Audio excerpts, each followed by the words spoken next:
الحمد لله نحمده ونستعينه ونستغفره ونؤمن به ونتوكل عليه ونعوذ بالله من شرور أنفسنا ومن سيئات أعمالنا من يهده الله فلا مضل له ومن يضلله فلا هادي له ونشهد أن لا إله إلا الله وحده لا شريك له ونشهد أن سيدنا محمدا عبده ورسوله أرسله بالحق بشيرا ونذيرا وداعيا إلى الله بإذنه وسراجا منيرا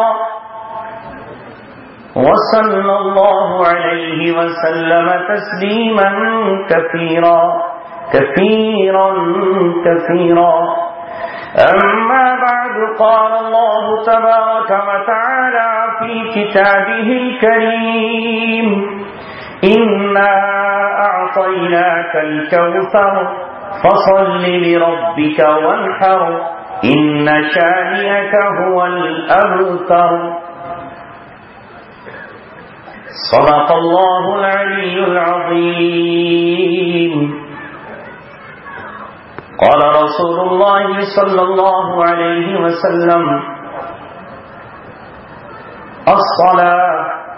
الصلاة وما ملكت أيمانكم وأخرجوا اليهود والنصارى من جزيرة العرب أو كما قال رسولنا ونبينا وحبيبنا وشفيعنا محمد صلى الله عليه وسلم صدق رسوله النبي الكريم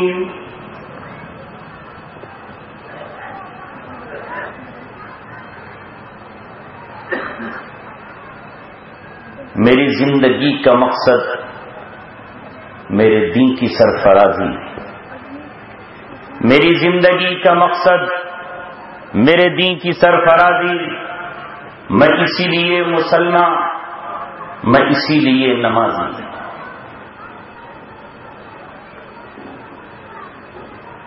کی محمد سے وفا تو نے تو ہم تیرے ہیں، یہ جہاں چیز ہے کیا لوح و قلم تیرے ہیں۔ سرزمین اثنی پر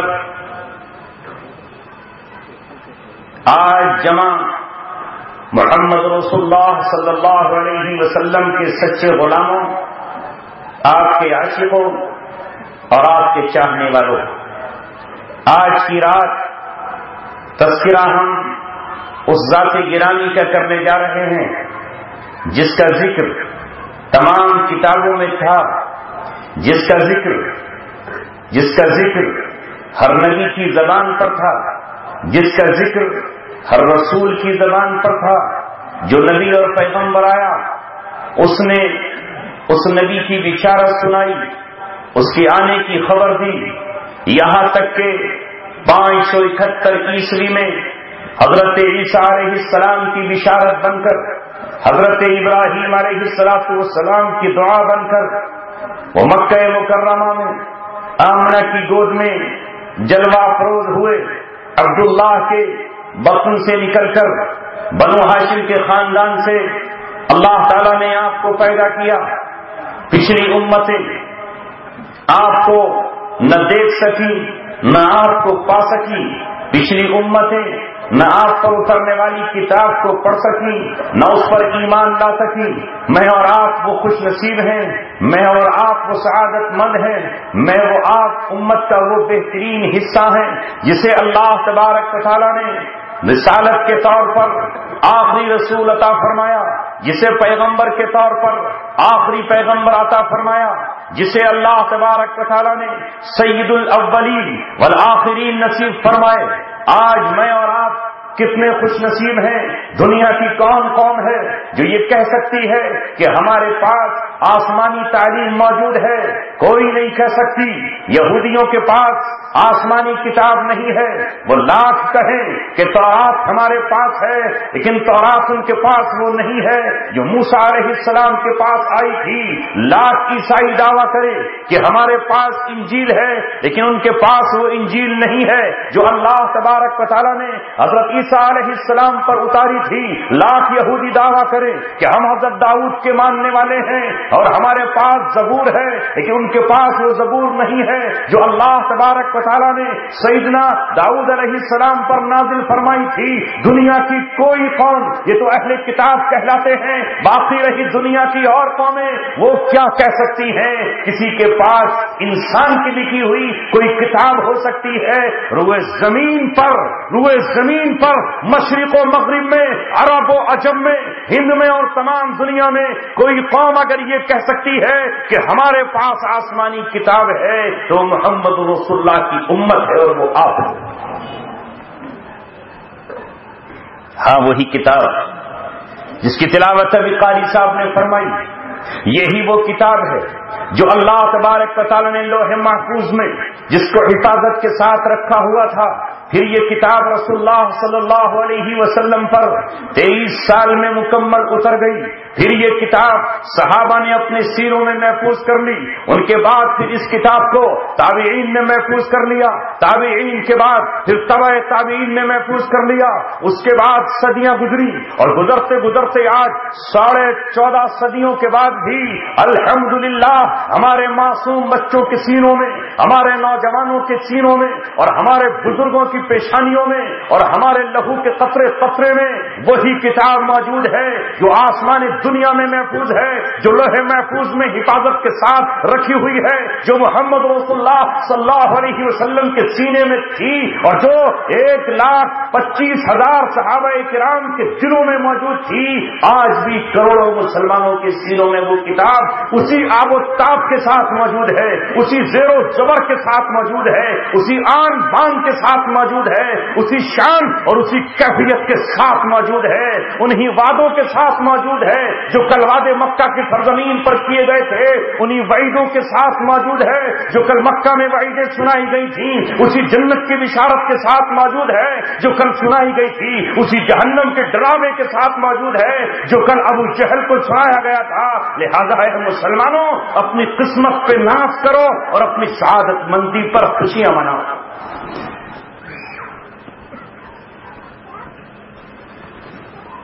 ہم اس ذات اقدس کا، اس رسول اعظم کا، اس رہبر انسانیت کا، اس محسن اعظم کا آج ذکر کرنے بیٹھے ہیں جو بدر الدجا ہے، جو قمر الورا، جو شمس الورا، جو احمد مجتبی محمد مصطفیٰ ہے، جو وجہ تخلیق کائنات ہے۔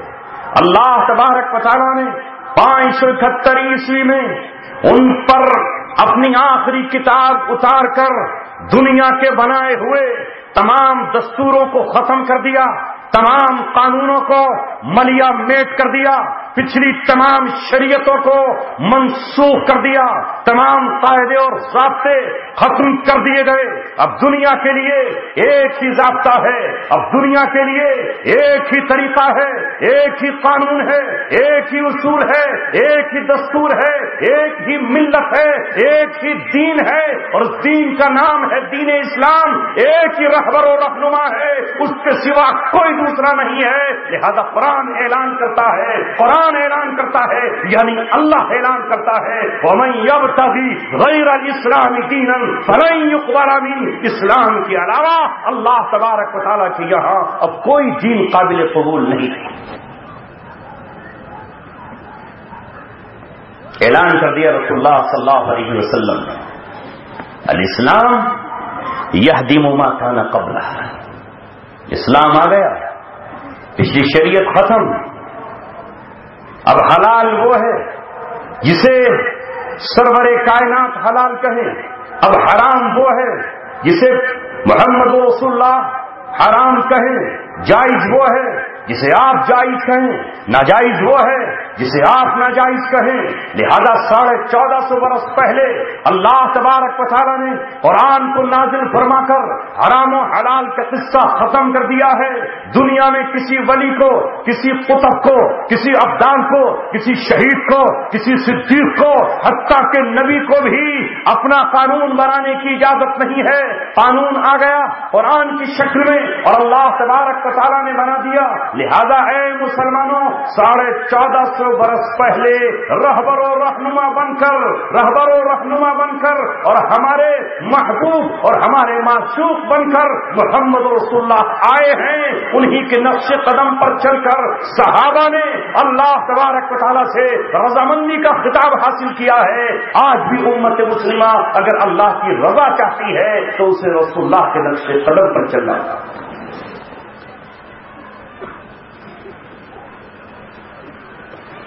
آپ صلی اللہ علیہ وسلم کی سیرت ظاہر ہے کہ 1.5 گھنٹے میں بیان نہیں ہو سکتی۔ 63 سال ہیں آپ کی زندگی، قرآن کے 30 پاروں میں آپ کی سیرت بکھری پڑی۔ بخاری اور مسلم اور ترمذی، ابن ماجہ اور ابو داؤد، مسند احمد اور موطا مالک، بیہقی، احادیث کی کتابوں میں آپ کی سیرت بکھری ہوئی ہے۔ ان چند سیکنڈ اور لمحوں میں تو رسول اللہ صلی اللہ علیہ وسلم کی سیرت کا کوئی ایک پہلو ہی بیان کیا جا سکتا ہے، کوئی ایک گوشہ ہی آپ کے سامنے اجاگر کیا جا سکتا ہے۔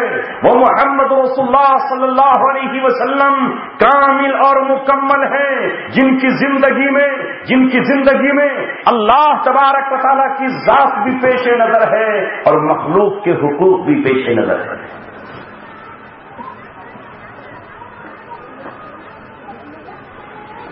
میں نے ایک چھوٹی سی سورت قرآن کی پڑھی ہے، پوری سورت ہے یہ، کل 3 آیتیں، جس میں اللہ تبارک و تعالیٰ نے اپنے نبی کے تعلق سے سب کچھ بیان کر دیا۔ آؤ دنیا والوں، اس سورت میں کل 10 لفظ ہیں۔ کتنے؟ کل 10 لفظ ہیں۔ 10 لفظوں میں معنی کا یہ سمندر جمع کر کے دکھاؤ، 10 لفظوں میں یہ پیغام جمع کر کے دکھاؤ، 10 لفظوں میں ساری دنیا کو یہ میسج دے کر دکھاؤ جو اللہ تبارک و تعالیٰ قرآن کی شکل میں ان کے ماننے والوں کو بھی، خود محمد رسول اللہ کو بھی اور آپ کے دشمنوں کو بھی پیغام دیا جاتا ہے۔ اللہ تبارک و تعالیٰ نے یہ سورت اس وقت اتاری جب آپ کے ایک بیٹے کو اللہ تبارک و تعالیٰ نے اپنے پاس بلا لیا۔ بس آپ کے بیٹے کا انتقال ہونا ہے کہ کفر و باطل کے خیمے میں خوشیوں کی بنسیاں بجنے لگیں، ناچ اور گانا شروع ہوا، شراب کے جام چھلکے اور اترا کر ابو لہب اور ابو جہل نے، عتبہ اور شیبہ نے، نضر بن حارث اور عقبہ بن ابی معیط نے، امیہ بن خلف اور ابی بن خلف نے، ولید بن مغیرہ اور عاص بن وائل نے، ان تمام نے شور مچانا شروع کر دیا اور کہا کہ محمد رسول اللہ کے یہاں ایک بیٹا آیا تھا، وہ آج دنیا سے جا چکا ہے۔ لہذا ابو جہل نے گرج کر کہا، اترا کر کہا، میرے پاس میرا بیٹا اکرمہ موجود ہے۔ ولید بن مغیرہ نے کہا، میرے 10 اور 11 بیٹے موجود ہیں۔ عاص بن وائل نے اپنے بیٹے عمرو کی طرف اشارہ کر کے کہا، اگر میں مر بھی جاؤں تو میرے باپ میرا بیٹا میرا جھنڈا اٹھائے گا۔ ابو جہل نے کہا، میرے باپ میرا بیٹا اکرمہ جھنڈا اٹھائے گا۔ اور ولید بن مغیرہ نے کہا، میرے پاس بیٹوں کی ایک بڑی تعداد ہے، میرا مشن جاری رہے گا۔ محمد کی تحریک ان کے بعد فنا ہو جائے گی، ان کا مشن ادھورا ہے، ان کی تحریک تحقیق ادھوری ہے، محمد تو ناقص ہے، کون ان کا پرچم اٹھائے گا؟ ان کے پاس بیٹی زینب ہے، وہ دوسرے کے گھر کی ہو جائے گی، ان کی بیٹی فاطمہ ہے، وہ کسی اور کے گھر چلی جائے گی، ان کی بیٹی رقیہ ہے، وہ کہاں میدان جنگ میں تیر و تلوار لے کر نکلے گی؟ لہذا محمد اپنی زندگی تک ہمارا مقابلہ کر سکتے ہیں، ان کے بعد کون ہے جو ہمارے مقابلے پر آئے گا؟ اعلان کر دیا مکہ میں انہوں نے، ان محمدن ابتر، محمد تو ناقص اور ادھورے ہیں۔ جب یہ بات کہی گئی تو صدیق اکبر تڑپ اٹھے، ان کی آنکھ سے آنسو چھلکا، عمر رضی اللہ تعالیٰ رو دیے، علی مرتضیٰ کی ہچکیاں نکل گئی، عثمان غنی کے آنسو ٹپک گئے۔ یہ زمین پر آسمان کے ستارے کیا روئے کہ آسمان رو اٹھا، عرش ہل اٹھا۔ اللہ تبارک و تعالیٰ نے کہا جبرائیل جا میرا پیغام لے کر جا، اور قرآن کریم کی سورت کو لے کر جا جو ایک مسلمان کو قیامت تک یاد رہے گی، جو اپنی نمازوں میں پڑھے گا۔ اگر بڑی سورت بھی نہ پڑھ سکا تو اس سورت کو ضرور پڑھے گا۔ کہہ دو ان شانیہ کا ہوا رفتر، میرے محبوب تو ناقص اور ادھورا نہیں ہے، تیرا دشمن ناقص اور ادھورا ہے۔ ان شانیہ کا ہوا رفتر، اس وقت آئی ہے یہ صورت، لیکن اس سے پہلے اللہ تبارک و تعالیٰ نے ایک اور پیغام دیا محمد رسول اللہ صلی اللہ علیہ وسلم کو۔ کیا؟ انا اعطیناک الکوثر، اگر ہم نے آپ سے بیٹا لے لیا، اسے جنت کی چڑیا بنا دیا، اسے ہم نے باغ جنت کا ایک پرندہ بنا دیا، تو آپ غم نہ کریں، میرے محبوب بیٹا لے کر میں نے آپ کو کوثر عطا کی۔ کوثر، آپ سوچ رہے ہوں گے کہ جنت کی ایک نہر کا نام ہے نہر کوثر۔ آپ کے ذہنوں میں ہوگا کہ کوثر وہ حوض ہے جس پہ رسول اللہ صلی اللہ علیہ وسلم کھڑے ہو کر میدان قیامت میں پیاسوں کو پانی تقسیم کریں گے، وہ حوض کوثر ہے۔ اللہ نے آپ کو وہ عطا کر دی ہے، ہاں وہ حوض کوثر جو صرف آپ ہی کا حق ہے، جس پر تمام نبیوں کو پہنچنا ہے، وارد ہونا ہے، اس کا بھی اللہ نے اس آیت میں وعدہ کر لیا۔ وہ جو نہر جنت میں ہے، جس کوثر کو آپ نے جنت میں شب معراج دیکھا ہے، وہ کوثر بھی مراد ہے، وہ اللہ تعالیٰ نے آپ کو عطا فرمائی ہے۔ لیکن علماء کرام اس نقطے پر پہنچے ہیں کہ کوثر کے اندر 3 لفظ پائے جا رہے ہیں، کاف سارا، کثرت،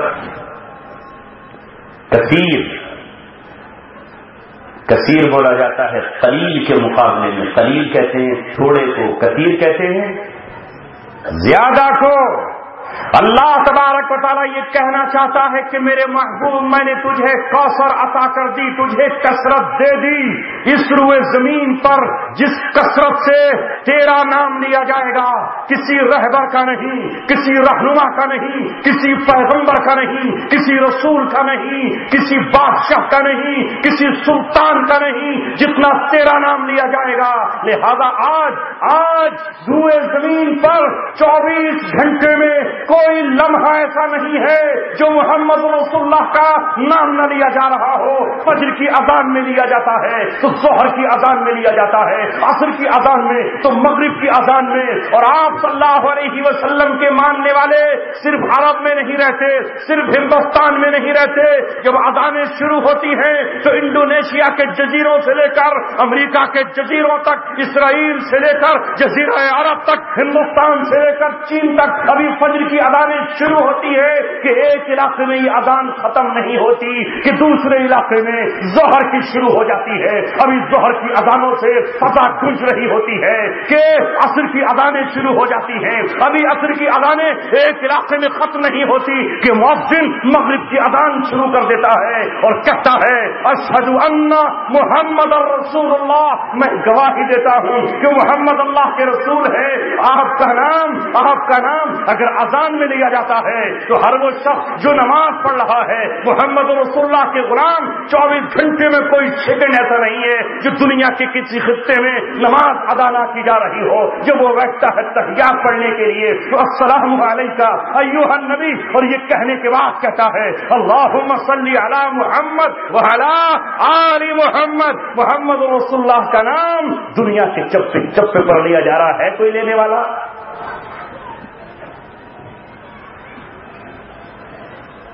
اللہ فرماتا ہے کہ ہم نے آپ کو کثرت عطا کی ہے، جتنی کثرت سے آپ کا نام لیا جائے گا کسی کا نام، جس کثرت سے آپ کے دیوانے دنیا میں موجود ہوں گے کسی کے نہیں. بتاؤ شیکسپیئر کے ماننے والے اتنے ہیں جتنے میرے آقا کے ماننے والے؟ مجھے بتاؤ برنارڈ شاہ کے ماننے والے اتنے ہیں جتنے میرے آقا کے ماننے والے؟ بتاؤ گوتم بدھ کے اتنے ماننے والے ہیں جتنے میرے آقا کے ماننے والے؟ ارے بتاؤ کیوں نہیں، بتاتے کیوں نہیں؟ مہاتما گاندھی کے اتنے ماننے والے ہیں جتنے میرے آقا کے ماننے والے؟ نہیں. کیا گرو نانک کے ماننے والے اتنے ہیں جتنے محمد رسول اللہ صلی اللہ علیہ وسلم کے ماننے والے؟ نہیں ہیں. کب سے ماننے والے ہیں؟ جس دن سے آپ نے نبوت کا اعلان کیا ہے 14.5 صدیاں گزر چکی ہیں اور قیامت تک آپ کے ماننے والے آپ کا نام لیتے رہیں گے، آپ پر صلاۃ و سلام پڑھتے رہیں گے، آپ کی نعت لکھتے رہیں گے، آپ کی منقبت لکھتے رہیں گے.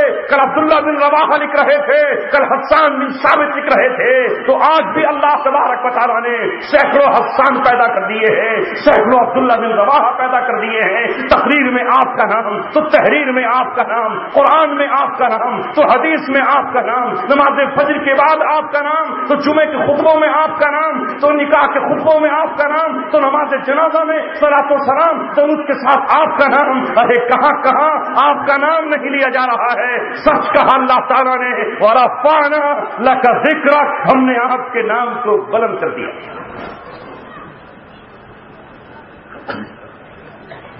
ابو جہل سوچتا تھا اس نام کو اوپر نہیں اٹھنے دینا،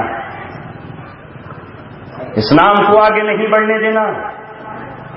آج بھی دنیا میں جو اسلام کے خلاف اور مسلمانوں کے خلاف سازشیں رچی جا رہی ہیں وہ جلن کسی اور چیز سے نہیں، وہ وہی حسد ہے جو ابو جہل کو تھا، وہ وہی حسد ہے کہ بھتیجا امام کیوں بن گیا، وہ وہی حسد ہے جو عتبہ اور ربیعہ کو تھا، وہی حسد ہے جو اس وقت کے مالداروں کو تھا. دنیا میں آج بھی صرف اور صرف اگر کوئی آگے بڑھ رہا ہے تو محمد رسول اللہ کا دین ہے. خبر آتی ہے کہ کرکٹر یوسف جوہنا نے اسلام قبول کر لیا، ان کا ماتھا ٹھڑک جاتا ہے کہ عیسائی مسلمان ہو گیا. خبر آتی ہے کہ ٹونی بلیئر کی سالی نے اسلام قبول کر لیا. کہتے ہیں یہ کیا ہوا، اسلام ہماری گلیوں میں آ گیا ہے. ان کو خبر ملتی ہے کہ محمد علی قلعے نے اسلام قبول کر لیا. ان کو خبر ملتی ہے ناچنے گانے والا، دنیا کو ڈانس میں رنگ دینے والا مائیکل جیکسن اسلام کی چوکھٹ پہ سر رکھ رہا ہے. اگر امریکہ میں، اگر فرانس میں، اگر آسٹریلیا میں، اگر کینیڈا میں، اگر دنیا کے کسی خطے میں کوئی چیز آگے بڑھ رہی ہے ہزاروں کوششوں کے بعد، لاکھوں کوششوں کے بعد، تو وہ کون سا دین ہے؟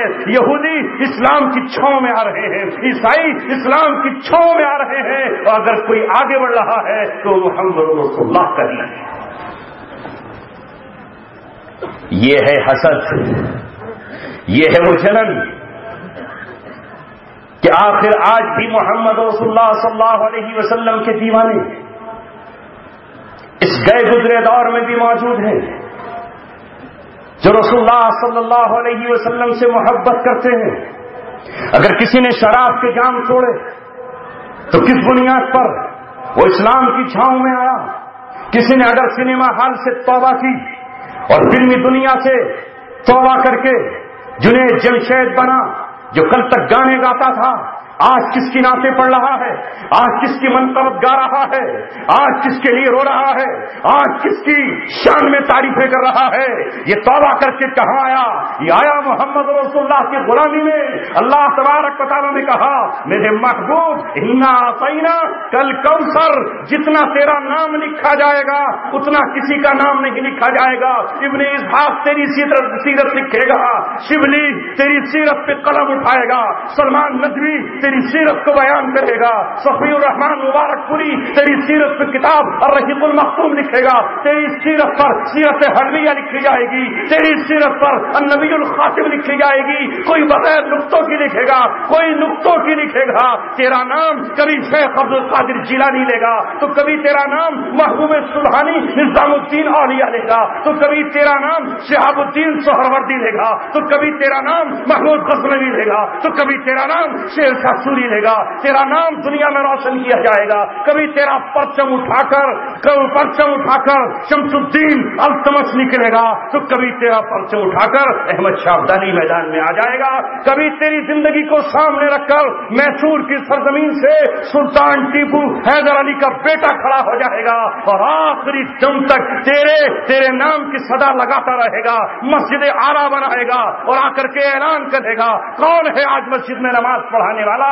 لیکن وہ نماز پڑھائے گا جس کی عصر کی سنتی قضا نہ ہوئی ہو، وہ نماز پڑھائے گا جس کی تہجد نہ چھوٹی ہو، وہ نماز پڑھائے گا جس کی نماز قضا نہ ہوئی ہو۔ لہذا وہ سلطان کا بیٹا، نواب کا بیٹا، عالم دین بن کر تیرے نقش قدم پر چلتا ہوا آگے بڑھ کر کہے گا الحمدللہ میدان جنگ رہا ہو یا ماں کی گود رہی ہو یا باپ کا سایہ رہا ہو، میری کبھی تہجد قضا نہیں ہوئی، اس مسجد اعلیٰ کی امامت میں کرتا۔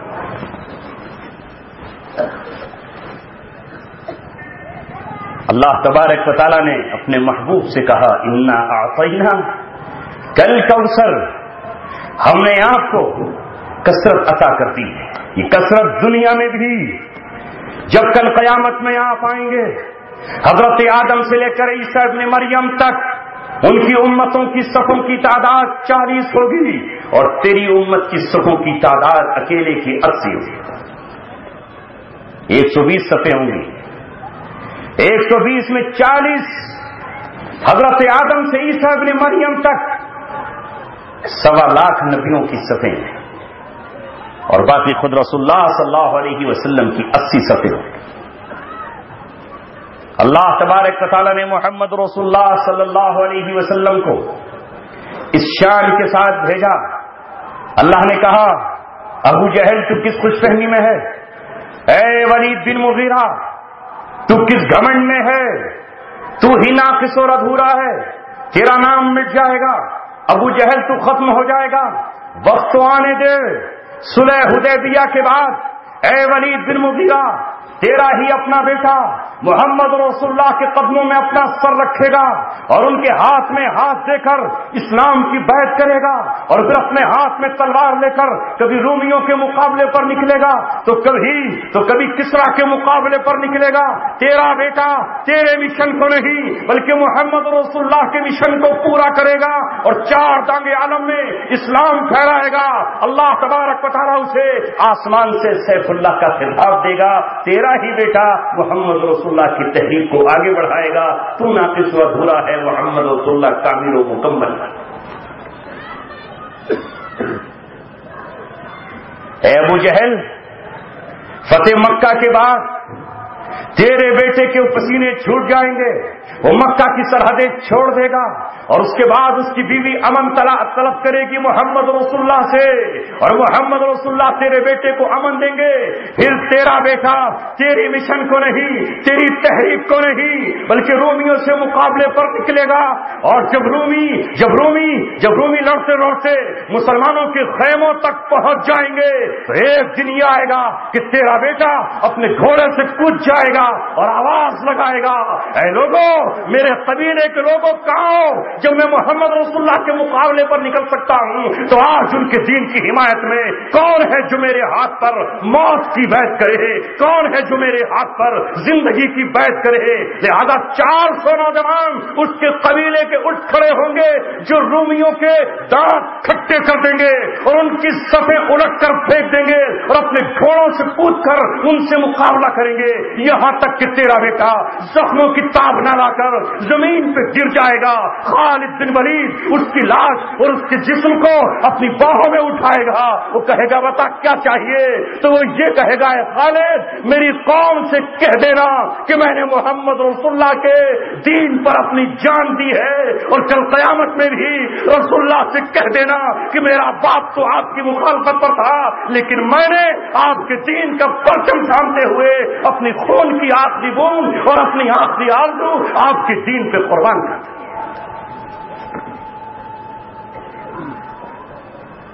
کوئی بیان کر سکتا ہے 10 لفظوں میں یہ مضمون؟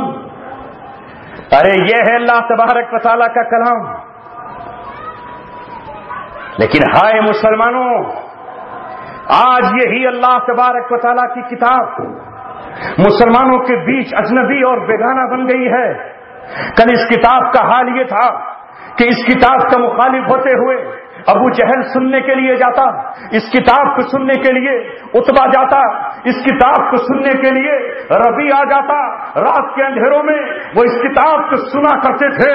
اس کتاب نے اس قوم کی جس کی گھٹی میں شراب پڑی ہوئی تھی، وہ قوم جو اپنے معصوموں کا قتل اپنے ہاتھوں سے کرتی تھی، وہ قوم جو اپنی بیٹیوں کو زمین میں زندہ دفن کر کے شراب کے جام پیا کرتی تھی، وہ قوم جو اپنی بہن پر بہن کی آبرو لوٹ لیا کرتی تھی، وہ قوم جو اپنی ماں کے ساتھ بدکاریاں کر لیا کرتی تھی، وہ قوم جو جوئے کی عادی تھی، وہ قوم جو 360 بتوں کی پوجنے والی تھی، اس قرآن کو سن کر وہ قوم آسمان سریا پر پہنچ گئی اور بلندی پر پہنچ گئی۔ لیکن آج یہ قرآن آج مسلمانوں کے بیچ اجنبی اور بیگانہ ہے۔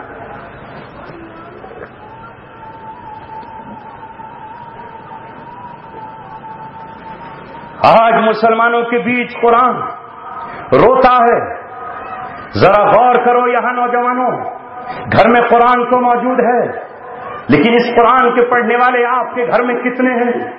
صبح کو اخبار پڑھنے کے لیے وقت ہے، دوپہر کو خبریں سننے کے لیے وقت ہے، رات کو کرکٹ جب تک چلے، چاہے وہ ون ڈے ہو اور چاہے وہ فل ہو، اس کے لیے آپ کے پاس وقت ہے، پورے گھر کے پاس وقت ہے ان سٹوریوں کو دیکھنے کے لیے جو سٹا لگاتے ہیں، ان شرابیوں کو دیکھنے کے لیے جو دن بھر کھیل کے رات کو شراب پیتے ہیں، ان زانیوں کو دیکھنے کے لیے جو شراب کے بعد زناکاریاں ہوٹلوں میں کرتے ہیں، جو نہ اپنے ملک کے ہیں جو نہ اپنی قوم کے ہیں، جب چاہے کھیل کو فکس کریں، میچ جیت جائیں اور ہار جائیں، ان پر مقدمے چلیں، لیکن یہ مسلمان ان کو دیکھنے کے لیے 2.5 گھنٹے نکالتا ہے۔ اپنے بچوں کو لے کر ایک ماں بیٹھ جاتی ہے، نوجوان بیٹھ جاتا ہے، سفید داڑھی والا بوڑھا بیٹھ جاتا ہے، حج کرنے کے بعد آنے والا حاجی بیٹھ جاتا ہے، نماز پڑھنے والا نمازی بیٹھ جاتا ہے۔ ان کو دیکھنے کے لیے قرآن یہ کہتا ہوتا ہے کہ میں ترس رہا ہوں تو کاش مجھے چھو لے، میں رو رہا ہوں تو کاش مجھے پڑھ لے، میں تڑپ رہا ہوں تو کاش میری تلاوت کر لے، تو کاش مجھے وضو کے ساتھ باادب ہو کر اپنے مبارک فوٹو سے چوم لے۔ قرآن ہمارے درمیان اجنبی اور بیگانہ بن گیا، قرآن کو ہم نے پسے پشت رکھ دیا اور قرآن سے محبت کرنے کے لیے تیار نہیں ہے یہ قوم۔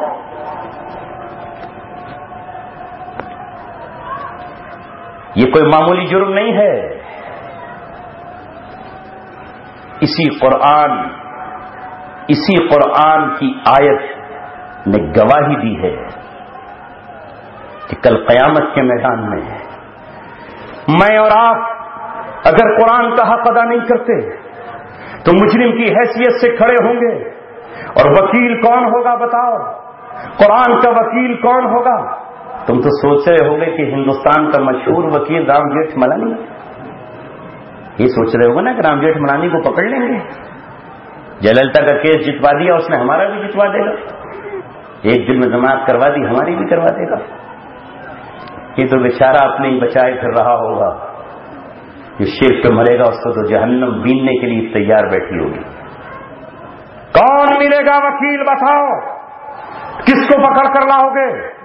رسول اللہ صلی اللہ علیہ وسلم قرآن کی طرف سے وکالت کر رہے ہوں گے، قرآن کا نسخہ آپ کے ہاتھ میں ہوگا، اور اللہ تبارک و تعالیٰ کے سامنے کہہ رہے ہوں گے وقال الرسول یا رب ان قوم اتخذوا هذا القرآن مہجورا، اے اللہ میری یہ قوم ہے جس نے قرآن کو چھوڑ دیا تھا، جس نے قرآن کو چھوڑ دیا، اس نے ہر دستور مانا لیکن مجھے دستور کے طور پہ قبول نہیں کیا، اس نے یہودیوں اور عیسائیوں کا قانون مانا لیکن میرا قانون اس نے نہیں مانا، اس نے انڈیا ٹوڈے تو پڑھ لیا، اس نے ٹائمز آف انڈیا پڑھا، اس نے ناول اور ڈائجسٹ پڑھے، اس نے اخبارات پڑھے لیکن مجھے اس نے نہیں پڑھا، اس نے اپنی زندگی سے باہر نکال دیا، اس نے عمل مجھ پر نہیں کیا۔ اللہ تبارک و تعالیٰ کے رسول کہیں گے یا ربی ان قوم اتخذوا هذا القرآن مہجورا، یہ میری وہ قوم ہے جس نے قرآن کو چھوڑ دیا۔ بچا پائے گا کوئی؟ کون بچائے گا جب یہ مسلم قوم قرآن کو چھوڑ دے؟ کیا آج قرآن کو نہیں چھوڑا؟ ارے کل تو وہ قرآن کو سننے کے لیے جاتے، ان سے کہا جاتا کہ مت پڑھو، مت سنو، لا تسمعوا لهذا القرآن والغوا فيه لعلكم تغلبون، ان سے کہا گیا، ابلیس نے کہا، ان کی ابلیس کے ماننے والوں نے کہا اس قرآن کو سننے بھی مت دو، اس قرآن کو پڑھنے مت دو، جب یہ قرآن پڑھے تو شور مچا دو، تالیاں بجا دو، جب یہ قرآن پڑھے تو تم گھنٹیاں بجا دو، جب یہ قرآن پڑھے تو تم سیٹیاں بجا دو، جب ان کے کمزور قرآن پڑھے تو ان پر پتھر برسا دو، جب ان کی غلام قرآن پڑھے تو ان کی کمر پہ کوڑے مارو، جب ان کی باندیاں قرآن پڑھے تو ان کی کمر پہ جلادوں کی طرح ڈنڈے برساؤ، لہذا لا تسمعوا لهذا القرآن والغوا فيه لعلكم تغلبون، تم غالب آ جاؤ گے اگر تم نے قرآن نہیں سننے دیا، نہیں پڑھنے دیا۔ 1450 برس پہلے جو پلان بنا تھا وہ مکہ کے لیے تھا، 1450 برس کے بعد پچھلی صدیوں میں جو پلان ابلیس اور ابلیس کے ماننے والوں نے بنایا وہ روئے زمین کے ہر اس خطے کے لیے بنا جہاں مسلمان رہتا ہے، لہذا اعلان کر دیا گیا ابلیس کی طرف سے قرآن مت پڑھو، قرآن مت پڑھنے دو، قرآن ہاتھوں سے چھین لو، اور یہ کہنا شروع کر دو کہ قرآن سے ہدایت نہیں ملتی، قرآن سے ہدایت نہیں ملے گی، قرآن تو اللہ تعالیٰ کی کتاب ہے، اسے پڑھنے تو جبریل جیسی زبان چاہیے، اسے سمجھنے تو محمد رسول اللہ جیسا ذہن اور فہم چاہیے، لہذا قرآن کو مت پڑھو، قرآن سے ہدایت نہیں پھیلے گی۔ ایک طرف یہ اعلان کیا گیا اور اسی اعلان کے ساتھ ساتھ نغمے، سنگیت، میوزک، فلمیں، سیریل، ڈرامے، نہ جانے کون کون سی چیزیں لا کر اس امت کے سامنے رکھ دی گئی۔ نہیں قرآن مت پڑھو، یہ کھیل آ رہا ہے، اسے دیکھو، قرآن مت پڑھو، باکسنگ دیکھو، قرآن مت پڑھو، میچ دیکھو، قرآن مت پڑھو، آج میاں اور بیوی کی کہانی پڑھو، آج اسمرتی ایرانی کی فلاں سیریل دیکھو، آج قرآن مت پڑھو، گھروں میں ٹیلی ویژن کو پہنچا کر اس کے ساتھ ساتھ ویڈیو کو بڑھا کر اس کے ساتھ ساتھ سی ڈی پلیئر کو لا کر اسی کے ساتھ ساتھ آج اس موبائل اور انٹرنیٹ کو لا کر ہزاروں رکاوٹیں کھڑی کر دی۔ لہذا وہ قوم جو قرآن پڑھنے بھی آئی تھی، قرآن سمجھنے آئی تھی اور قرآن کو روئے زمین پر نافذ کرنے کے لیے آئی تھی، وہ آج قرآن سے بیگانہ ہو گئی۔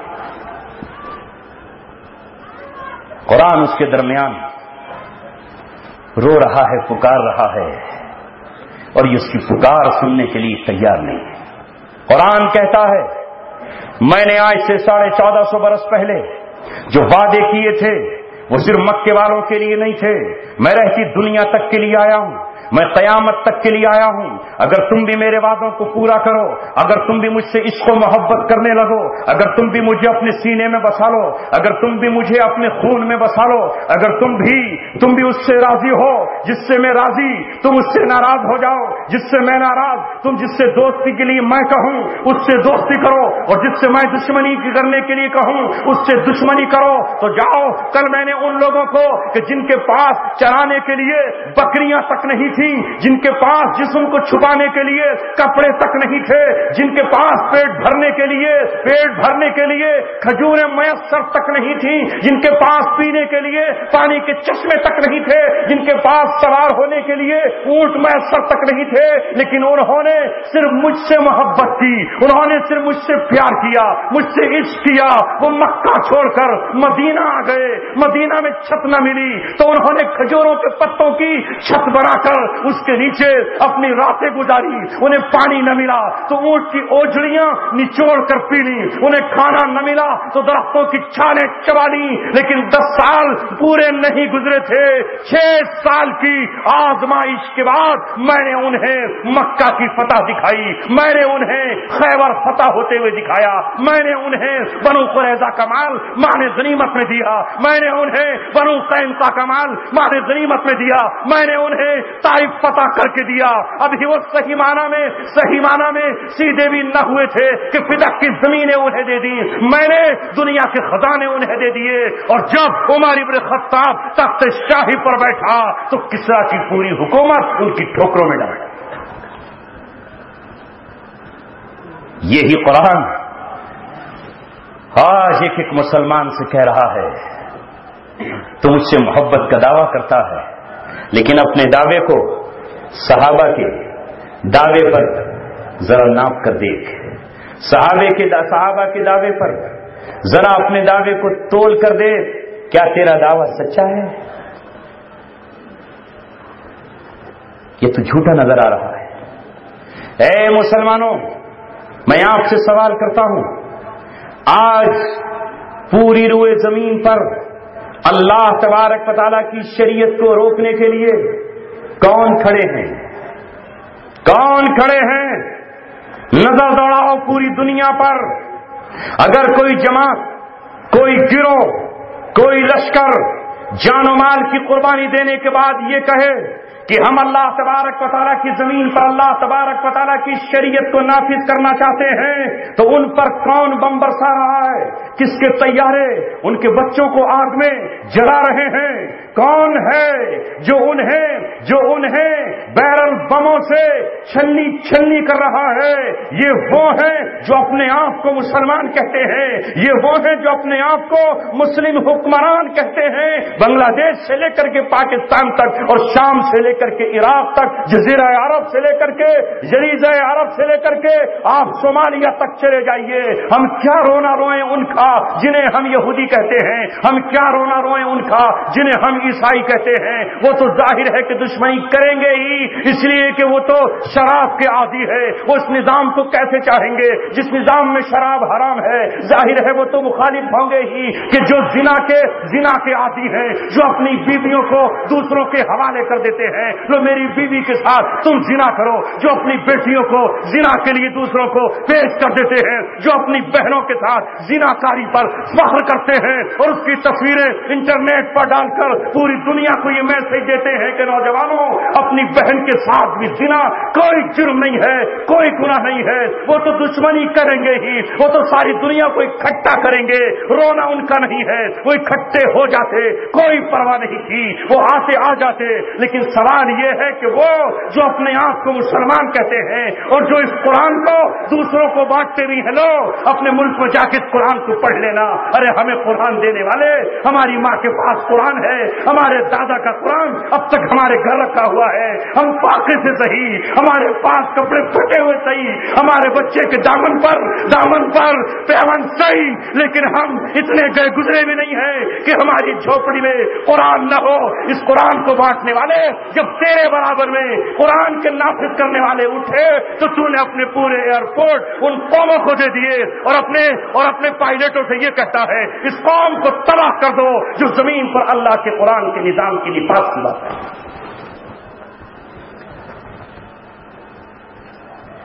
دل کے پھپھولے جل اٹھے سینے کے داغ سے، اس گھر کو آگ لگ گئی گھر کے چراغ سے۔ اے مسلمانوں، قرآن پکار رہا ہے، قرآن کی طرف لوٹ آؤ۔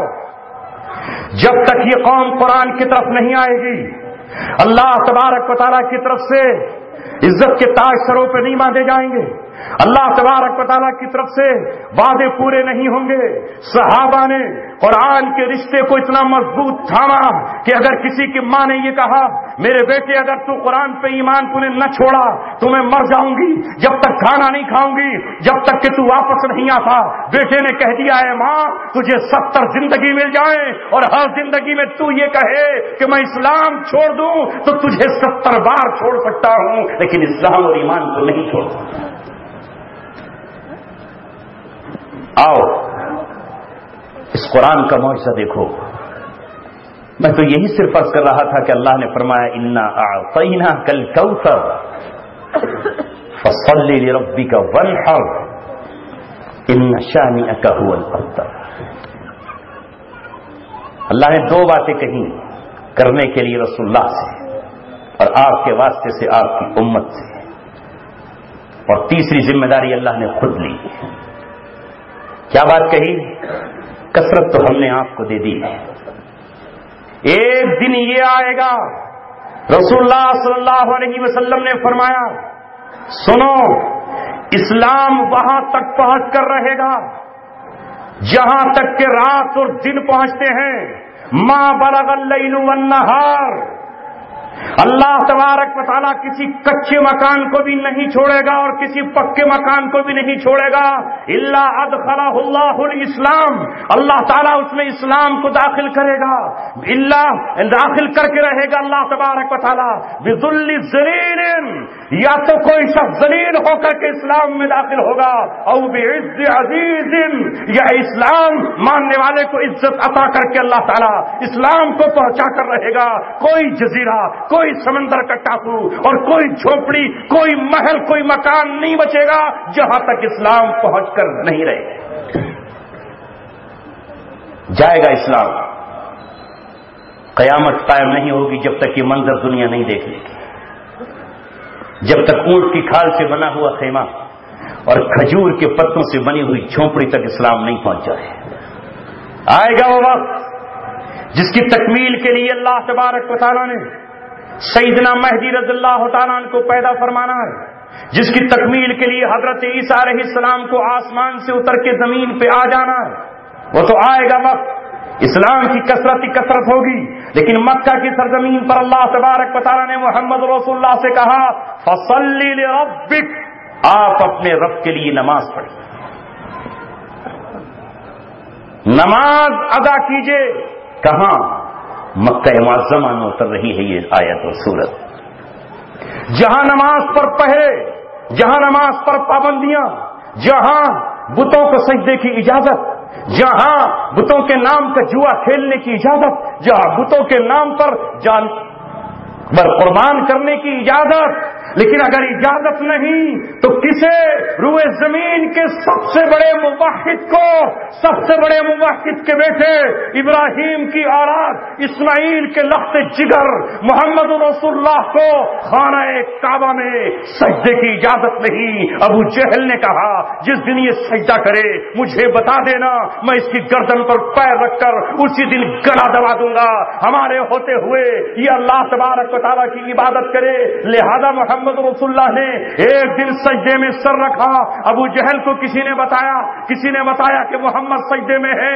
آپ سجدے میں پڑے ہوئے اللہ کو یاد کر رہے تھے. اے مولا تو نے مجھے تنہا بنایا، مجھے 2-4 بھائی نہ دیے تاکہ میں اپنے بھائیوں کو ساتھ لے کر تیرے پرچم کو بلند کر دیتا. کیا کروں؟ چچا ابو طالب ایمان قبول نہیں کر رہے. ابھی تو حضرت حمزہ بھی ساتھ آنے تیار نہیں ہیں. ابا میرے چچا عباس بھی ہچکچا رہے ہیں. اے اللہ ابو لہب میرا چچا میرے مخالف کھڑا ہوا ہے کہ ابو جہل آپ کی طرف بڑھا، آپ کی گردن پہ پیر رکھنا چاہتا تھا کہ اچانک اس نے پیچھے ہٹنا شروع کیا اور چیخنے لگا مجھے بچاؤ، مجھے بچاؤ. کسی نے کہا کیا ہوا؟ کہا میں محمد رسول اللہ کے پاس جانا چاہتا تھا کہ بیچ میں ایک اونٹ منہ پھاڑے ہوئے آیا اور بلبلاتا ہوا میری کھوپڑی اتار لینا چاہتا تھا، اس لیے میں پیچھے گیا. اس کا ذکر اللہ تبارک و تعالیٰ نے قرآن میں کیا. ارأیت الذی ینہا عبدا اذا صلی. کیا آپ نے اس آدمی کو دیکھا، اس بدبخت کو دیکھا ارأیت الذی ینہا، جو روکتا ہے عبدن اذا صلی، کائے سے روکتا ہے؟ نماز سے روک رہا ہے۔ کس کو روک رہا ہے؟ محمد رسول اللہ کو، خاتم النبیین، سید الاولین والآخرین کو۔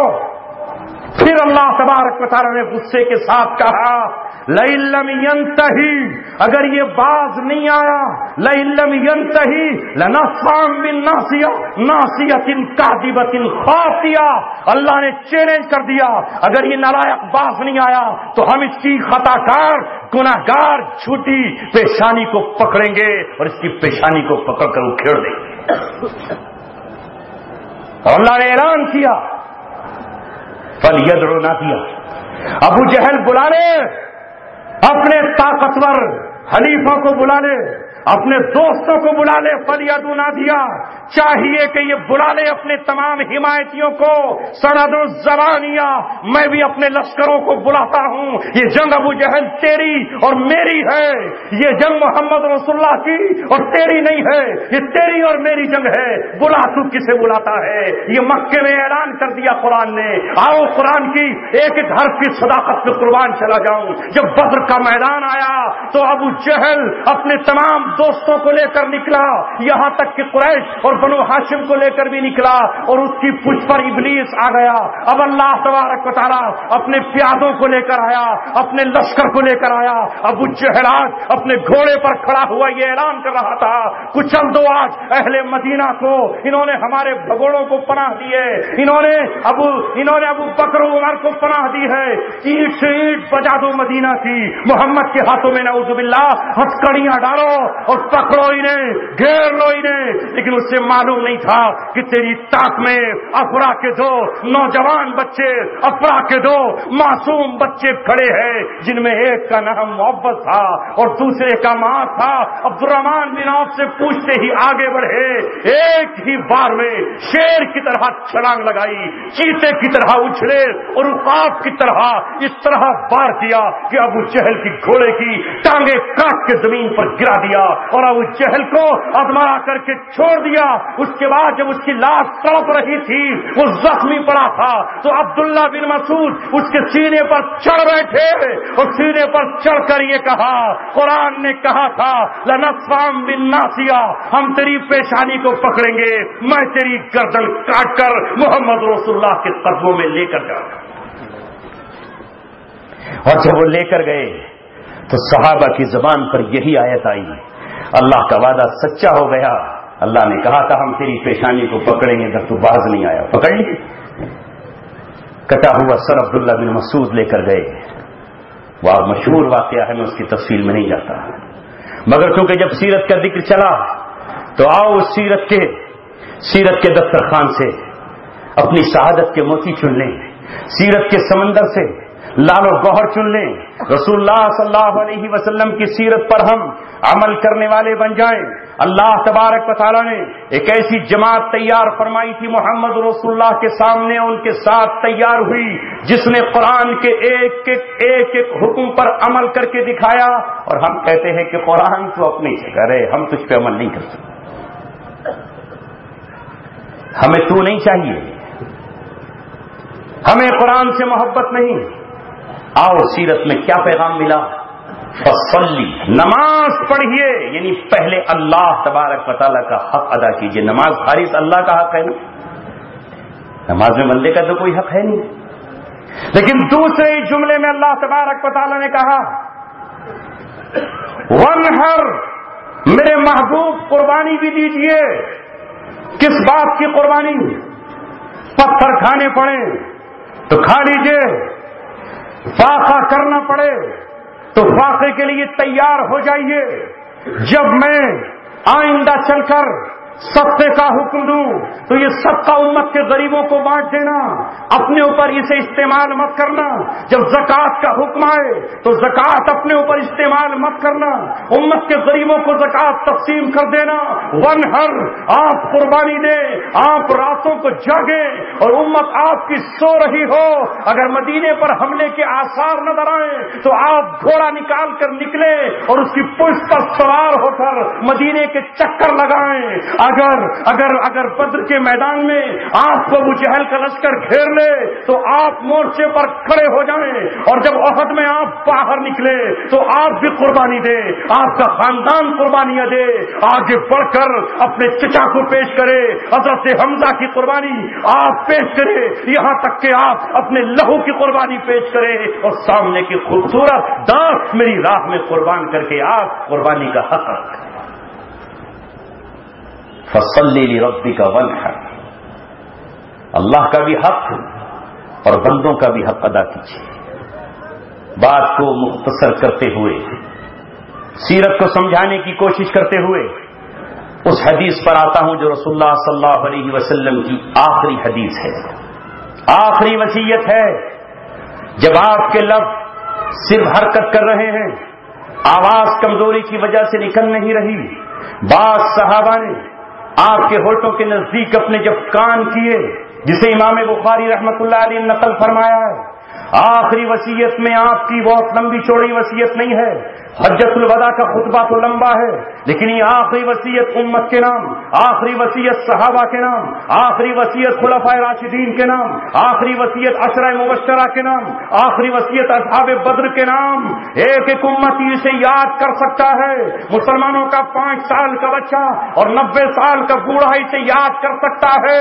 اپنے کمروں میں خوبصورت پیڑ لگانے والوں، اپنے کمروں میں ہیرو ہیرونی کی تصویریں لگانے والوں، اپنے کمروں میں ناچنے گانے والوں کی تصویریں لگانے والوں، ہندی، اردو، انگریزی اور کنڑ میں اس حدیث کو، رسول اللہ کی آخری وصیت کو کیوں نہیں لکھتے جو محمد رسول اللہ نے اپنے آخری وقت میں، آخری سانسوں میں امت کے حوالے کیے۔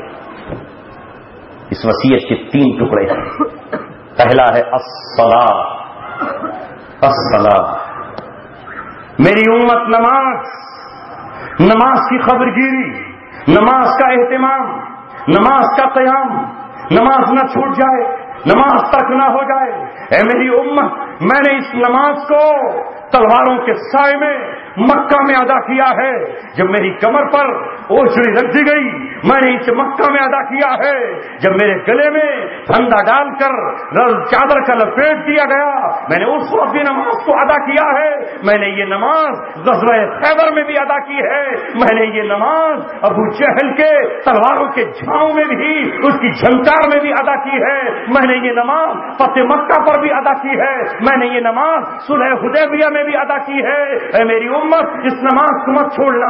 اگر تم کھڑے ہو کر نہ پڑھ سکے تو اسے بیٹھ کر پڑھ لینا، اگر بیٹھ کے نہ پڑھ سکے تو لیٹ کر پڑھ لینا، اگر پانی نقصان دے تو تیمم کر کے پڑھ لینا، پانی موجود نہ ہو تو تیمم سے پاکی حاصل کر لینا، غسل کے لیے ٹھنڈا پانی نقصان دے تو گرم پانی کر لینا، اگر گرم بھی نقصان دے تو غسل کے لیے بھی تیمم کر لینا۔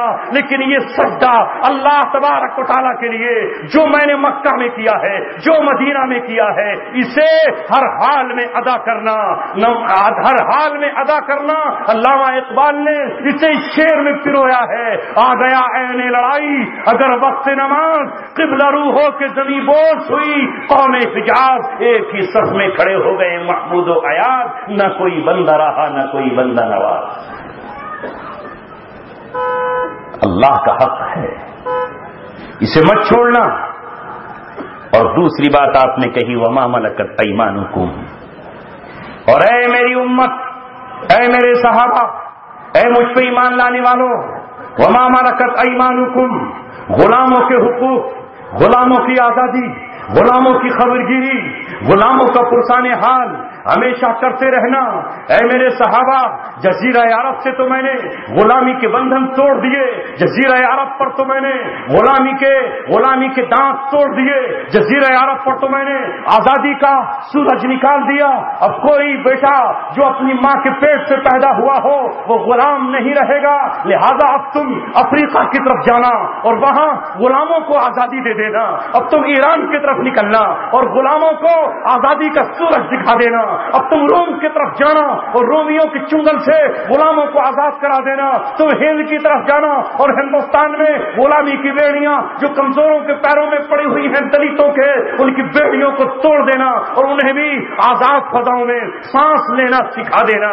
اے میرے صحابہ، غلاموں کے حق مت مارنا، غلاموں کے ساتھ زیادتی مت کرنا، کسی قوم کو غلام ہونے مت دینا۔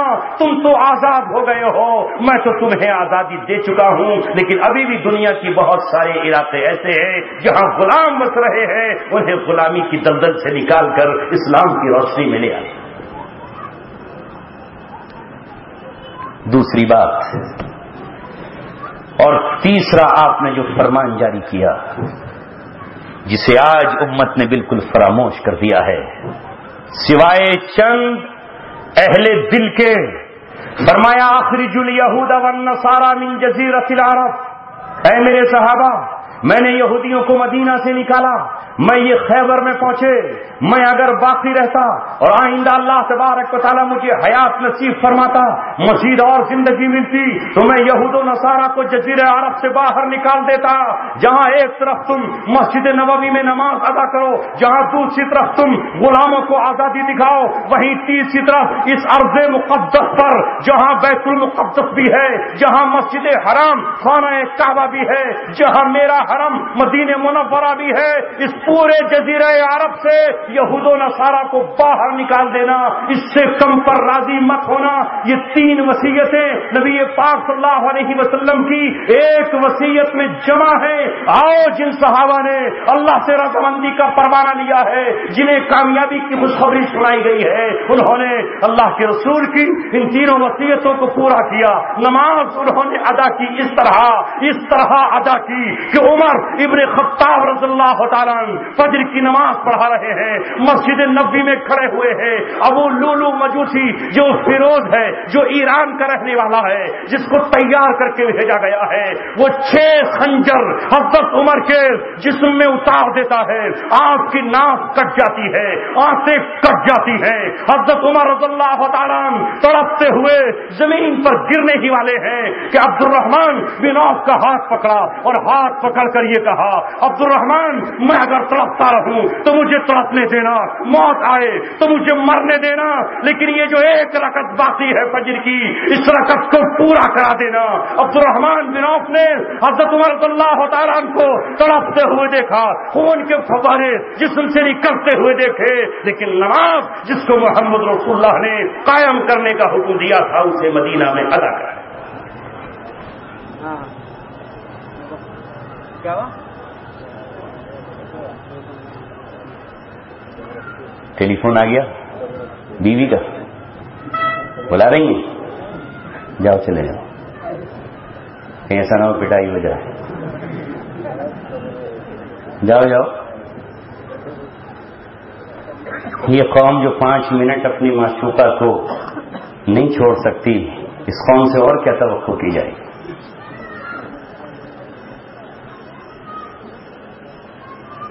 ہائے ہائے، لا حول پڑھنے کو دل چاہتا ہے، لا حول ولا قوت الا باللہ العلی العظیم۔ اتنا بھی صبر نہیں ہے۔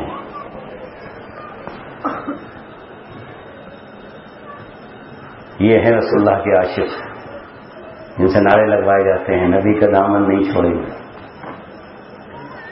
دامن تو پہلے ہی چھوڑ دیا،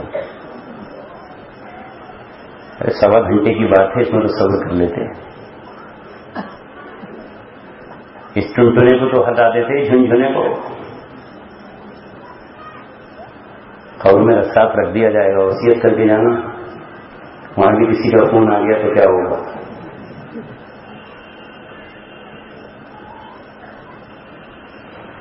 افسوس اور افسوس، ہم اپنی ذمہ داری پوری کر رہے ہیں۔ ہمارا آج یہی فرض ہے، کل میدان قیامت میں آپ بھی جمع ہوں گے، ہم بھی جمع ہوں گے۔ ہم بھی کہہ دیں گے اللہ تبارک و تعالیٰ سے، ہم نے بھی نوح علیہ السلام کی طرح اپنی قوم کو دن کو بھی پکارا اور رات کو بھی پکارا، لیکن اس قوم نے اپنے کانوں میں انگلیاں دے دی، کپڑے ڈال لیے، سننے تیار نہیں. تیسری بات کہہ دوں بات ادھر چلی جائے گی. فضول بات سے بھی کوئی فائدہ نہیں. نماز کو صحابہ کرام نے قائم کیا اور غلاموں کو آزادی دلانے کے لیے صحابہ دنیا کی طرف نکل کھڑے ہوئے. اے اپنی میں بیٹھنے والوں، اگر صحابہ اور صحابہ کے بعد تابعین یہاں نہ تھے تو مندروں میں گھنٹہ بجا رہے ہوتے اور شنکھ منہ میں لے کر کے ڈکار رہے ہوتے. یہ قربانیاں ہیں ان کی، جنہوں نے غلامی کی زنجیریں توڑ کر ہمیں آزادی کا سورج دکھایا. اور جب لوگوں نے ان سے پوچھا کہ کیوں آئے ہو، کیا عرب کا جنگل کم ہے، کیا تمہارے پاس 12 لاکھ مربع میل کی حکمرانی کم ہے، تو صحابہ نے کہا حکمرانی نہیں، پہاڑ نہیں، دریا نہیں، نخرج العباد من عبادت العباد الى رب العباد. ہم اللہ تبارک و تعالیٰ کے بندوں کو بندوں کی غلامی سے نکال کر اللہ تبارک و تعالیٰ کی غلامی میں داخل کرنے کے لیے آئے. ومن جور الادیان الى عدل الاسلام، دوسرے دینوں کی تنگیوں سے نکال کر اسلام کے انصاف میں داخل کرنے کے لیے آئے ہیں. آخری کنارے تک جائیں گے. جب تابعی عقبہ بن نافع نے افریقہ فتح کیا تو فتح کرتے ہوئے اپنے گھوڑے کو سمندر کے کنارے پر کھڑا کر کے اس کے اگلے قدموں کو پانی میں ڈال کر کہا، اے سمندر گواہ رہنا، اے گھوڑے کی ٹانگوں گواہ رہنا، اگر میرے پاس کشتیاں ہوتی، اگر میرے پاس سمندر میں جانے کا راستہ ہوتا تو وہاں تک جاتا جہاں تک مجھے جانے کا موقع ملتا. اے اللہ تو گواہ ہے نا، گھوڑا سڑک پر دوڑ سکتا ہے، سمندر میں نہیں دوڑ سکتا، اس لیے میں نے اسلام کا پیغام یہاں تک پہنچا دیا ہے. اللہ کے رسول نے کہا تھا ان سے کہ غلاموں کو آزادی کا سورج دکھا دینا.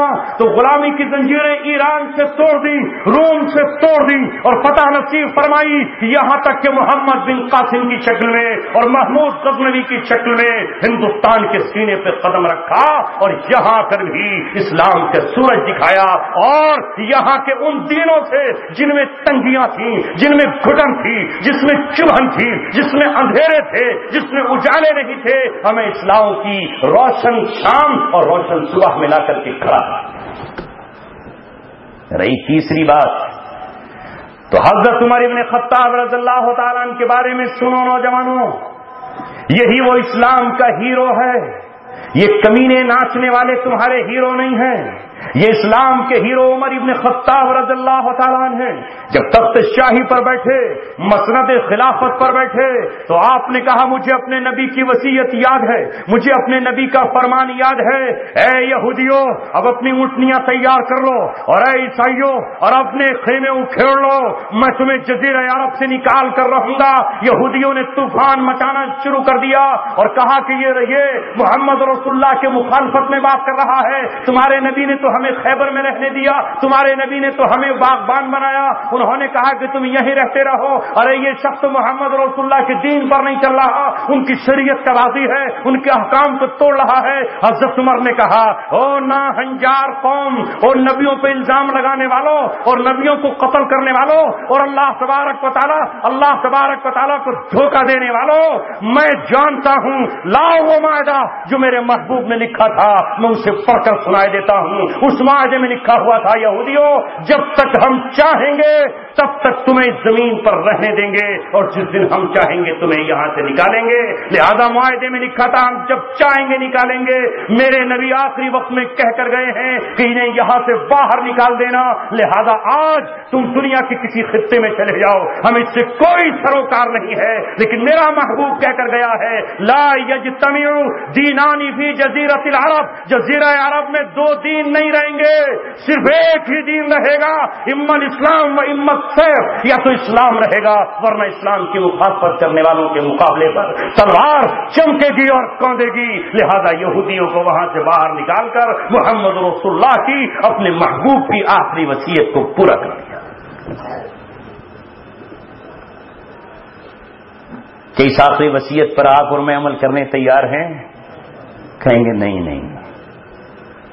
نہیں، ان لوگوں کو تو آپ مسلمان بھی کہنے کے لیے آج کی تاریخ میں تیار نہیں ہیں جنہوں نے 1967 سے لے کر کے آج تک یہ قسم کھائی کہ ہم اس جزیرہ عرب سے، بیت المقدس کی سرزمین سے، شام کے علاقوں سے، عراق جزیرہ عرب میں شامل ہے، ان علاقوں سے یہود و نصارہ کو باہر نکالیں گے، انہیں تو آپ مسلمان کہنے تیار نہیں ہو، انہیں تو آپ ایمان والا کہنے تیار نہیں ہیں، ان کو عیسائیوں نے اور امریکیوں نے دہشت گرد کہا تو آپ انہیں دہشت گرد کہتے ہیں، انہیں آج کے علماء سونے خارجی کہا تو آپ خارجی کہنے کو تیار ہو، وہ جنہوں نے سر سے کفن باندھے، وہ جنہوں نے اپنی ماں کو آخری دیدار کیا اور یہ کہا کہ ہم رسول اللہ کو کیا منہ دکھائیں گے اگر ہم زندہ رہے اور ہم نے ارض قدس سے، بیت المقدس سے، حرمین شریفین سے یہود و نصارہ کی فوجوں کو نہ نکالا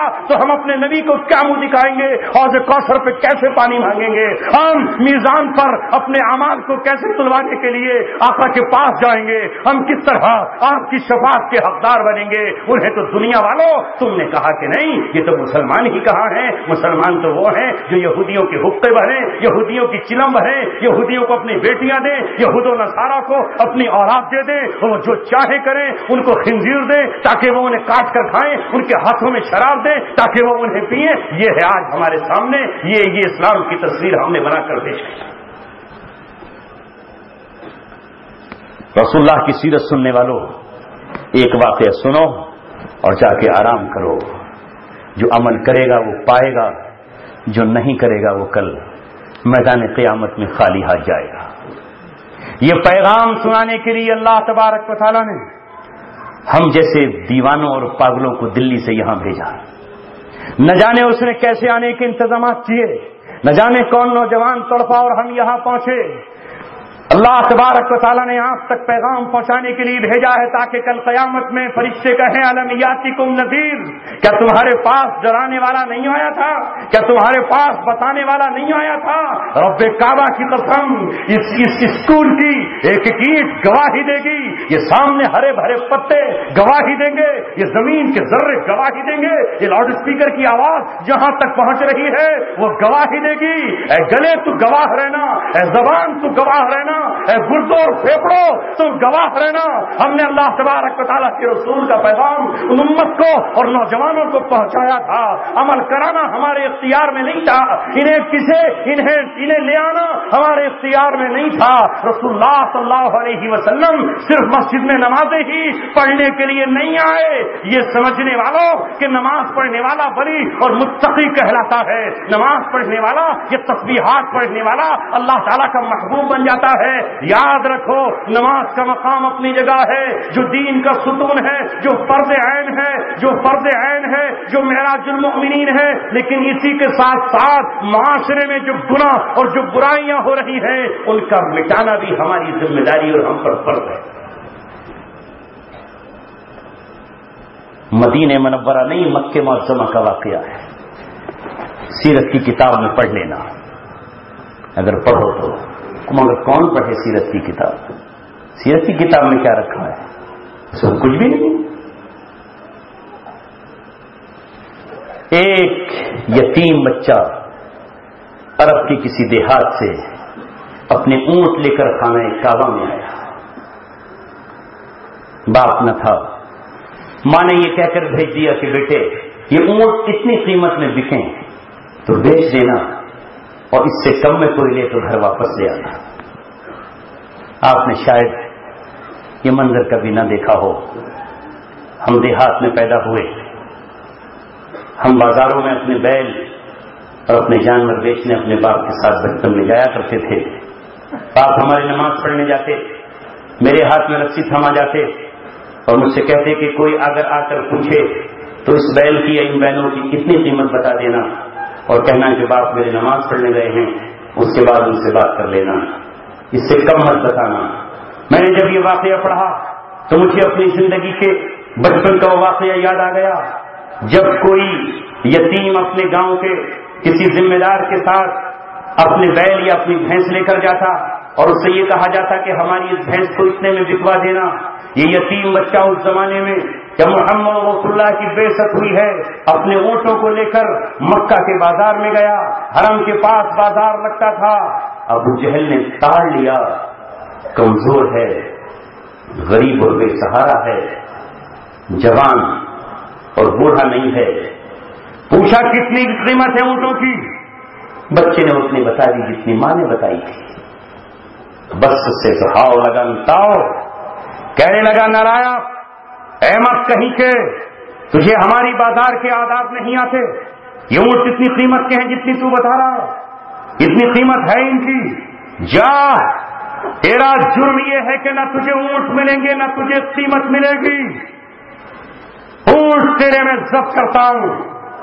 بچہ رو دیا، او چاچا، او سردار، او قریش کے والی، مجھے نہیں معلوم، میری ماں نے تو اتنا ہی کہا تھا کہ اتنے میں بکے تو بیچ دینا ورنہ رسی پکڑ کے واپس لے آنا، مجھے اونٹ واپس دے دو، میں واپس لے جا رہا ہوں۔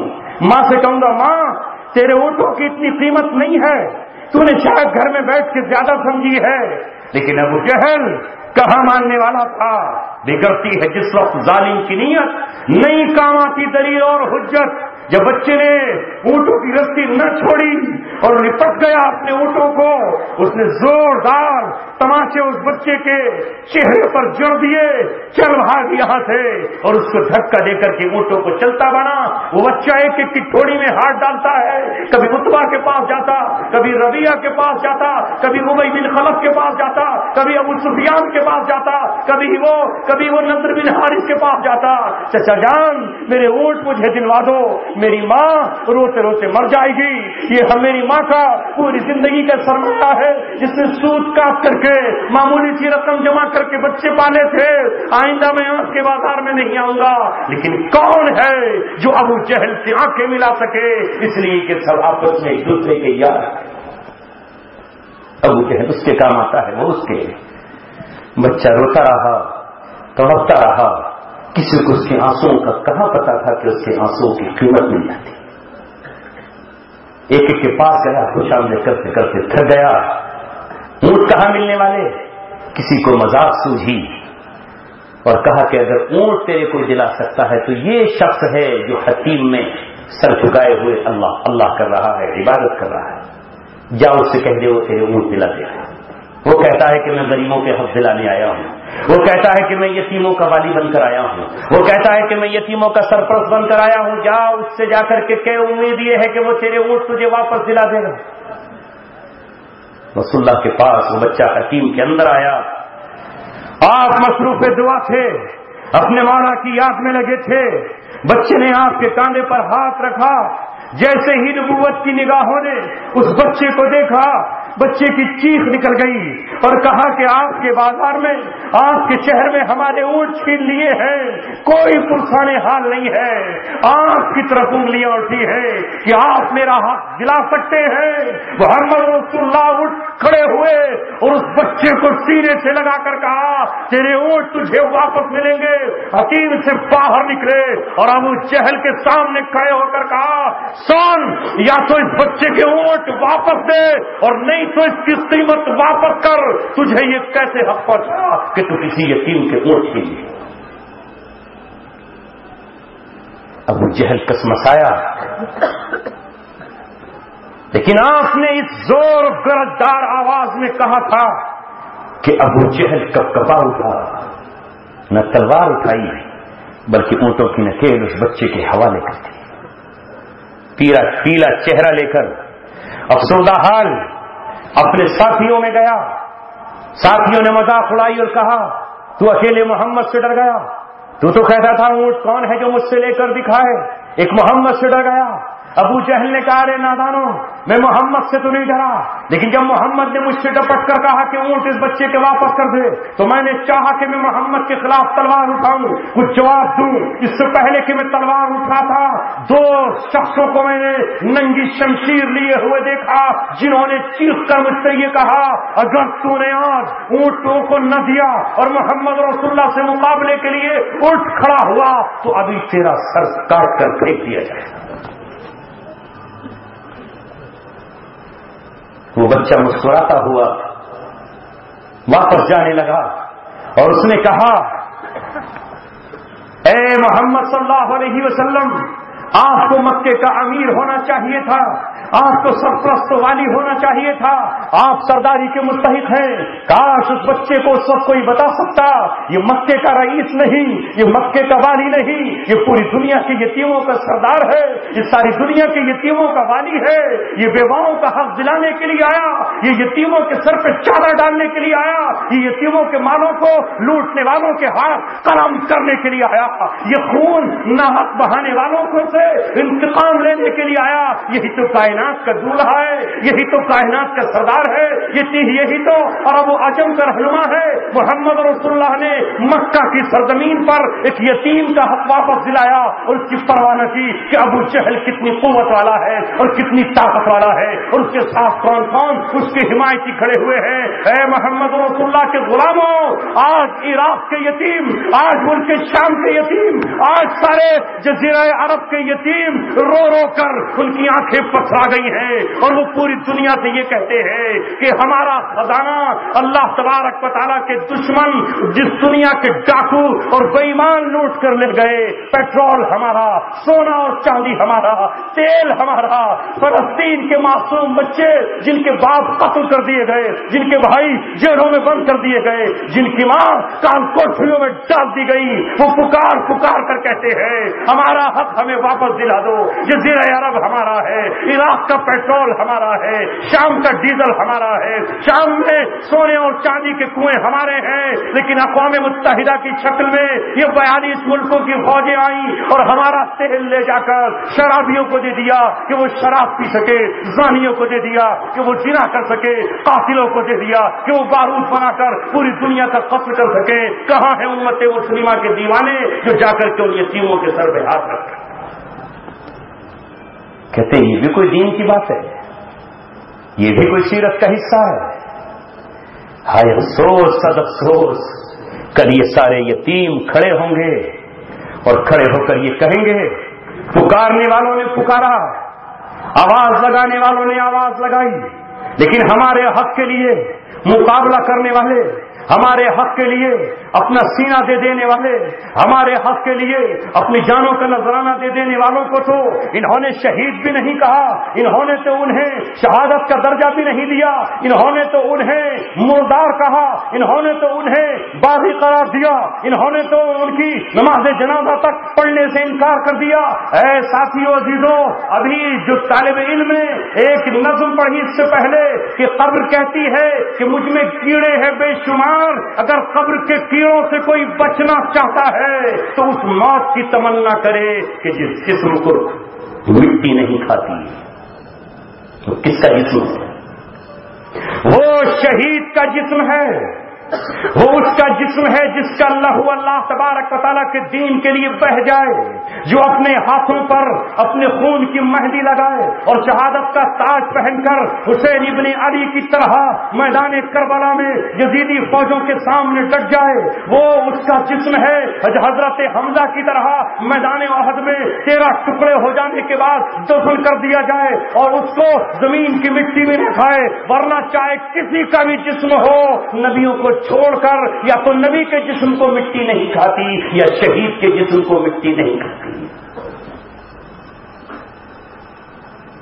اللہ کے رسول صلی اللہ علیہ وسلم کی سیرت اور صحابہ کرام کی سیرت کا تقاضا یہ ہے کہ مسلمانوں تم اٹھ کھڑے ہو۔ آج یہ زمین رو رہی ہے، آسمان رو رہا ہے، ایسے حکمرانوں کو ترس رہا ہے جو ایک طرف تخت شاہی پر بیٹھے ہوں، تخت شاہی پر بیٹھے ہوں تو اللہ تبارک و تعالیٰ کے فیصلے قرآن مقدس کے مطابق کر رہے ہوں، اور جب مسجد نبوی میں کھڑے ہو جائیں تو نماز دوگانہ اور نماز 4 رکعت ادا کرا رہے ہوں، اور جب عیدگاہوں کی طرف نکل جائیں تو وہاں نماز عید ادا کرا رہے ہوں، اور جو میدان جنگ کی طرف نکل جائیں تو کمانڈر ان چیف کی حیثیت میں عمر ابن خطاب کی طرح کمانڈنگ کر رہے ہوں، جو بیت المقدس کی طرف نکلے تو یہودیوں سے اور عیسائیوں سے بیت المقدس کی چابیاں لے رہے ہوں، اور جو رات کے اندھیروں میں بستر پر نہ سوئے بلکہ شہر و گلیوں میں ڈھونڈ ڈھونڈ کے گشت کر رہے ہو کہ کوئی بچہ رو تو نہیں رہا ہے, کوئی بیوہ آج تڑپ تو نہیں رہی ہے, کسی کے گھر میں فاقہ تو نہیں ہے. اے میرے عزیزوں, وہ حکمرانی کے لیے آج آسمان آنسو بہاتا ہے, ایسے ذمہ داروں کے لیے زمین تڑپتی ہے, ایسوں کے لیے آج فضائیں رو رہی ہیں. کہاں سے ڈھونڈ کر لائیں, کہاں سے ڈھونڈ کر لائیں ایسے وہ لوگ کہ جو راتوں کو نکلتے تھے اور معصوم بچوں کو جب تک وہ مسکراتا ہوا نہ دیکھ لے اس وقت تک اپنے بستر پر چین سے نہیں سو سکتے. عہدوں کے لالچ نے ہمیں کہیں کا نہ چھوڑا, خاندان کے خاندان ٹوٹ گئے, بستیاں کی بستیاں تباہ ہو گئیں. مسلم امت کو آپس میں لڑنے سے فکر نہیں ہے. معاف کیجیے گا, ایک مسجد کے متولی بننے کے لیے اگر لاٹھیاں چلانا پڑے تو ہم تیار, کورٹ کچہری میں جانا پڑے تو ہم تیار, پولیس کی مدد لینی پڑے تو ہم تیار, تاکہ مسجد کی متولی شپ ہمیں مل جائے. ایک مدرسے کا اہتمام سنبھالنے کے لیے ہمیں الزامات لگانے پڑے تو ہم اس کے لیے تیار, ہمیں چاقو اور خنجر چلانے پڑے تو ہم اس کے لیے تیار, تاکہ ہمیں مدرسے کا اہتمام مل جائے. ایک ایک بارش کے لیے, ارے کل جب تم آپس میں متحد تھے اور جب تمہاری نظر اللہ تبارک و تعالیٰ پر تھی, زمین کے ٹکڑوں پر نہ تھی, تو سمندر تمہارے لیے سمٹ جایا کرتا تھا. افریقہ کے ہاتھی اور شیر اور سانپ اور بچھو تمہارے لیے جنگل کو صاف کر دیا کرتے تھے. تم ہی تھے کہ جن کے بارے میں علامہ اقبال نے کہا, دی اذانیں کبھی یورپ کے کلیساؤں میں ہے اور کبھی افریقہ کے تپتے صحراؤں میں. تم ہی تھے جن کے بارے میں علامہ اقبال نے کہا, اے موج دجلہ تو بھی پہچانتی ہے ہم کو, اب تک ہے تیرا دریا افسانہ خواہ ہمارا. اے گلستان اندلس وہ دن ہے یاد تجھ کو, تھا تیری ڈالیوں میں جب آشیاں ہمارا. مغرب کی وادیوں میں گونجی ادا ہماری, رکتا نہ تھا کسی سے سہلے رواں ہمارا. سالار کارواں ہے میرے حجاز اپنا, اس نام سے ہے باسی آرام جاں ہمارا. چینو عرب ہمارا, ہندوستان ہمارا, مسلم ہے ہم وطن ہے سارا جہاں ہمارا. جنہوں نے ہماری ایک تاریخ کو ملی ترانے میں سمو کر رکھ دیا تھا, لہذا ہم نے آج اپنی تاریخ کو خاموش کر دیا. ہم نے قرآن کو چھوڑ دیا, ہم نے نبی کی سیرت کو چھوڑ دیا, اور ہم معمولی سی سکوں کے لیے ہم اٹھ کھڑے ہوئے. ہم چند رشوت کے لیے ہم نے اپنا ایمان بیچ دیا. اللہ تبارک و تعالیٰ کا قرآن ہم سے وعدہ کر رہا ہے. کل میں نے یہ آیت پڑھی تھی, ادھوری رہ گئی تھی. اللہ تعالیٰ نے ہم سے وعدہ کیا ہے, ہم سے وعدہ کیا ہے, وعد اللہ الذین آمنوا منکم وعملوا الصالحات لیستخلفنہم فی الارض کما استخلف الذین من قبلکم. اللہ تم سے وعدہ کرتا ہے, شرابیوں سے نہیں, زناکاروں سے نہیں, مشرکوں سے نہیں, مجوسیوں سے نہیں, بت پرستوں سے نہیں, رومیوں اور عیسائیوں سے نہیں. اللہ تبارک و تعالیٰ آمن اور عزت کے ماننے والوں سے نہیں, ایمان والوں سے وعدہ کرتا ہے. کس چیز کا وعدہ کرتا ہے؟ پردھانی کا نہیں, ممبری کا نہیں, کونسلر کی سیٹ کا نہیں, چیئرمین کا نہیں, ایم پی اور ایم ایل اے کا نہیں, جو جا کر کے مکھ منتری کے سامنے اپنا سر جھکائیں اور اس سے ریزرویشن کی بھیک مانگے یا اس سے نوکریوں کی بھیک مانگے. اللہ وعدہ کرتا ہے تم سے زمین کی خلافت کا, وہ خلافت جو حضرت یوسف کو دی گئی, وہ خلافت جو حضرت داؤد کو دی گئی, وہ خلافت جو ابراہیم علیہ السلام کو دی گئی, وہ خلافت جو سلیمان علیہ السلام کو دی گئی, وہ خلافت جو ابو بکر صدیق کو دی گئی, جو عمر بن خطاب, علی مرتضی, حسن اور حضرت امیر معاویہ کو. اس کا وعدہ کیا اللہ نے, لیکن تو سوچتا ہے کہ آپس میں لڑا کر کے مجھے ایک چھوٹا سا پد مل جائے, ووٹ مل جائے, صدر فلاں ابن فلاں. اللہ نے وعدہ کیا مسلمانوں سے, جو مسلمان ایمان کے ساتھ, عمل صالح کے ساتھ اللہ کے اس وعدے پر یقین کرے گا. یہ وعدہ کل بھی پورا ہوا. جن کے پیروں میں چپلیں نہ تھیں, ابو بکر صدیق کو اللہ نے خلیفہ بنایا اور 2.5 سال تک بے تاج کا بادشاہ رہا. وہ عمر ابن خطاب جو اپنا خاندان چھوڑ کر آیا اور رسول اللہ کی غلامی میں آ کر اس نے اپنی تلوار کا رخ محمد رسول اللہ کی طرف نہیں بلکہ دشمنان اسلام کی طرف کر دیا. اللہ تبارک و تعالیٰ اسے جو بچپن میں بکریاں بھی چرانا نہیں جانتا تھا, جن کے باپ خطاب انہیں پیٹا کرتے تھے کہ تجھ سے تو بکریاں دولت چلانا نہیں آتی. دنیا کے چوتھائی حصے پر اسلام کا فریرا لہرا رہا تھا اور روم اور کسرا کو شکست دے رہا تھا اور 10 سال تک اللہ نے خلافت عطا کی. ہاں وہی عثمان جس نے اسلام قبول کیا تو باپ نے چچا نے گھر سے نکال دیا, چٹائی میں لپیٹ کر کے دھوئیں میں منہ کو ان کے بند کر دیا.